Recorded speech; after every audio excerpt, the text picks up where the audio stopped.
Hello friends, welcome back to the many video guys and my YouTube channel guys. Today when we are going to talk about guys Poco phone setting guys, and today friends I am going to show you guys how to enable touch sound on Poco phone. Since you want to enable guys your Poco phone touch sound setting, so how to enable touch sound and how to use it on our Poco phone device, today friends I am going to show you in this video guys. So before starting video friends, first of all go and subscribe the channel guys, click the bell icon, like the video. Friends, open your phone setting. After on phone setting friends, you can see this type of interface. Friends, click on guys your Poco phone sound and vibration setting guys. After on sound and vibration friends, you can see there are many settings. Friends, notification ringtone you can set, phone ringtone, alarm ringtone.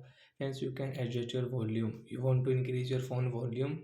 Friends, you can increase right side and left side. Friends, you can decrease. Friends, you can see silent mode. Friends, you want to silent your phone, so you can silent and you can unsilent from here. Friends, you can see silent media in silent mode, do not disturb. Friends, you want to on do not disturb, you can on from here guys. So friends, click on your phone additional setting.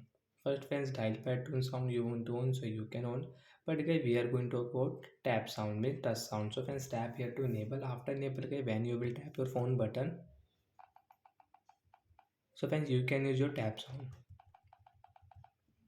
Okay, when you will click any icon, so guys we call it tap sound. So when after enable tap sound way, we can use like that on our Poco phone device. Friends, you can see when we will tap sound, so like that we can enable, and when you don't want to use, so you can disable here. Search here tap sound setting. Friends, you can see tap sound. Friends, direct tap here. When tap sound setting is enabled, we will tap here to disable. After disable friends, you can tap on your phone without any sound, you can use your phone. So like that we can enable and use tap sound, means touch sound on our Poco phone device. So bye guys, we will meet on next video.